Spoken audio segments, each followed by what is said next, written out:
the 19th century. It was a time when the world was still a vast and uncharted tapestry, filled with mysteries waiting to be uncovered.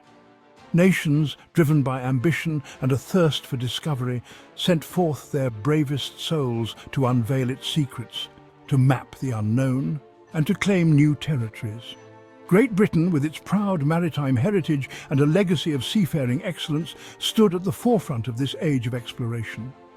Among the many prizes sought by these intrepid explorers, none held more allure or promise than the fabled Northwest Passage.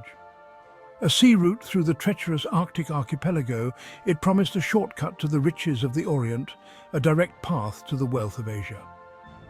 Sir John Franklin, a seasoned explorer with a glint of determination in his eye, became captivated by this challenge, seeing it as his ultimate quest. He yearned to etch his name in the annals of history as the man who conquered the Northwest Passage, to be remembered as a pioneer of the Arctic. Franklin had already faced the unforgiving Arctic on previous expeditions, enduring hardship and danger with unwavering resolve, learning from each grueling experience. His reputation as a steadfast leader and a man unyielding in the face of adversity preceded him, earning him the respect and trust of his peers.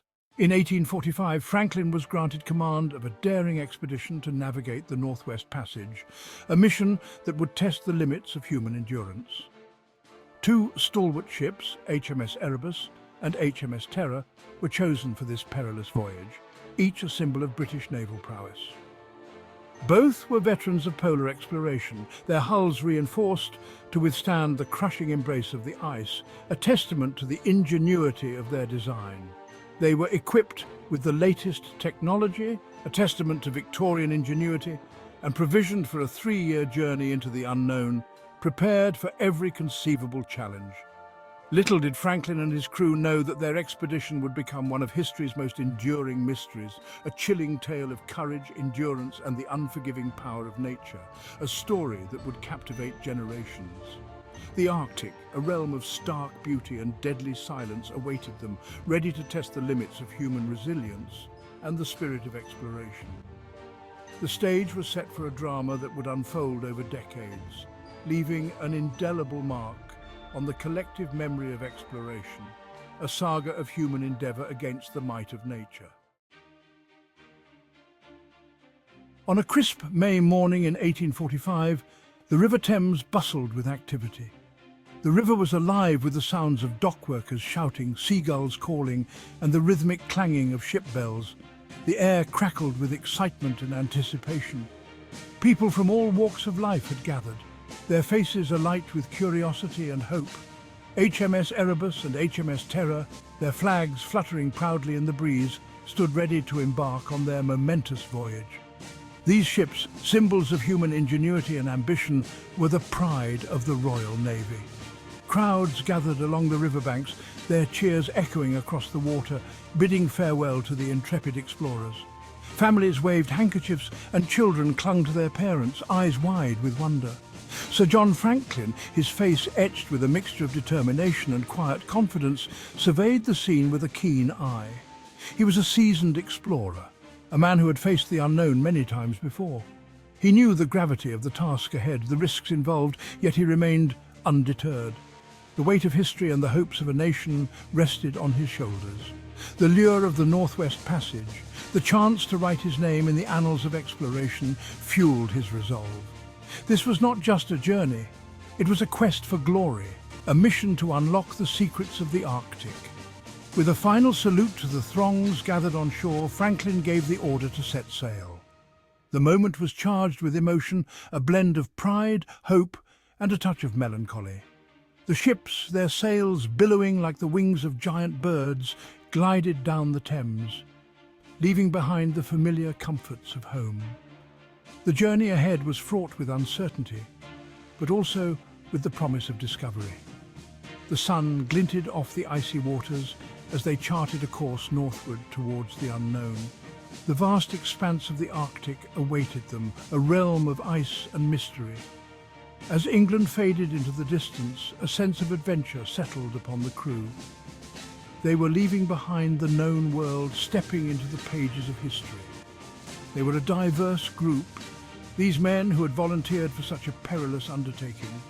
Each had his own reasons for joining the expedition, but all shared a common goal. Seasoned sailors, their faces weathered by wind and sea, worked alongside eager young recruits, their eyes wide with a mixture of excitement and apprehension. The older men shared tales of past voyages, while the younger ones listened, eager to create their own stories. They were bound together by a shared sense of purpose, a belief in their mission, and a deep-seated loyalty to their captain. The camaraderie among them was palpable, a bond forged by the promise of adventure and the unknown. They sailed into the heart of the Arctic, unaware that their journey would become a haunting testament to the unforgiving power of nature. The ice, the cold, and the isolation would test their resolve in ways they could never have imagined. The early days of the voyage were marked by a sense of cautious optimism. The crew, filled with a mix of excitement and apprehension, prepared for the journey ahead with meticulous care. The ships, propelled by a combination of sail and steam power, cut through the icy waters with surprising ease. These vessels, marvels of engineering for their time, were designed to withstand the harshest conditions the Arctic could throw at them. The crew, their spirits high, settled into the rhythm of shipboard life. Each day brought a new set of tasks and challenges, but the men faced them with a sense of purpose and determination. They shared stories, sang songs, and wrote letters home, their words filled with a mixture of bravado and unspoken fears. These moments of camaraderie were vital, providing a sense of normalcy and connection to the world they had left behind. Life on board, however, was far from easy. The cramped quarters and harsh conditions tested their endurance daily, but the crew adapted, finding ways to make the best of their situation. The days grew shorter as they sailed further north, the sun a pale ghost in the sky. The perpetual twilight cast long shadows, creating an eerie and otherworldly atmosphere. The temperature plummeted, the icy breath of the Arctic seeping into every nook and cranny of the ships. The cold was relentless, a constant reminder of the unforgiving environment they were navigating. The men huddled together for warmth, their laughter a fragile defense against the encroaching cold. These moments of shared warmth and humor were crucial for maintaining morale. Despite the hardships, the crew remained resolute. Their determination was unwavering, fueled by a deep sense of duty and the knowledge that they were part of something much larger than themselves. They were sustained by their mission, their camaraderie, and the leadership of their captain. The bonds they formed were strong, forged in the crucible of their shared experiences. Franklin, a man of unwavering discipline and quiet strength, inspired confidence in those under his command. His presence was a steadying force, a beacon of hope in the vast, icy wilderness. He led by example, sharing in their hardships, never asking more of his men than he was willing to give himself. His dedication and empathy earned him the respect and loyalty of his crew. As they ventured deeper into the Arctic archipelago, the landscape transformed into a breathtaking, yet unforgiving, spectacle. The stark beauty of the ice-covered world was both awe-inspiring and intimidating. Towering icebergs, their surfaces sculpted into fantastical shapes by wind and water, drifted silently past. These massive ice formations were both a wonder to behold and a constant threat to their progress.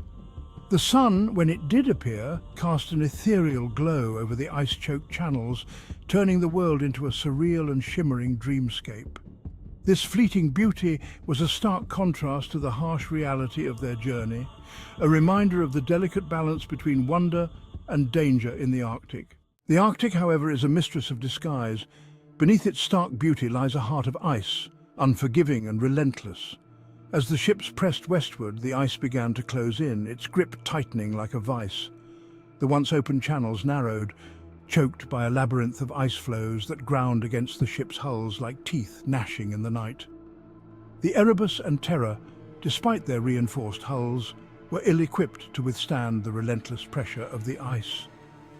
The constant grinding and groaning of the ships, the ever-present threat of being crushed, took a toll on the crew's morale. Their laughter faded, replaced by a grim determination to survive. The Arctic winter descended with a vengeance. The sun vanished entirely, plunging the world into an eerie twilight. Temperatures plummeted to unimaginable depths, turning exposed skin white in an instant. The ships, trapped in their icy prison, became tombs of ice, the air thick with the smell of coal smoke and despair. Food supplies, despite careful rationing, began to dwindle. Scurvy, that scourge of sailors, reared its ugly head, weakening the men, their bodies ravaged by the lack of vitamins. The canned food, touted as a marvel of modern preservation, proved to be tainted, its contents rancid and inedible. The men grew gaunt, their bodies racked by hunger and disease. As months turned into years, the fate of the Franklin expedition remained shrouded in mystery. Back in England, anxiety grew with each passing season. Lady Jane Franklin, Sir John's devoted wife, refused to believe the worst. She lobbied the Admiralty relentlessly, demanding they send search parties to rescue her husband and his crew. Responding to public pressure and Lady Franklin's pleas, the Admiralty dispatched a series of expeditions to the Arctic. They scoured the icy wasteland, searching for any sign of the missing explorers. The search parties returned empty-handed, their hopes dashed against the unforgiving reality of the Arctic. Then, in 1850, a breakthrough. A search party stumbled upon a grisly discovery on Beechey Island, a desolate outpost in the Canadian Arctic. They found the graves of 3 of Franklin's men, their bodies perfectly preserved by the permafrost. The graves offered the first tangible evidence of the expedition's fate, but they raised more questions than they answered. What had happened to the rest of the crew? Why had these men perished so early in the expedition? The graves held no answers, only silent testimony to the tragedy that had unfolded in this frozen wasteland. The mystery of the Franklin expedition deepened, fueled by whispers of cannibalism, madness, and the Arctic's unforgiving wrath.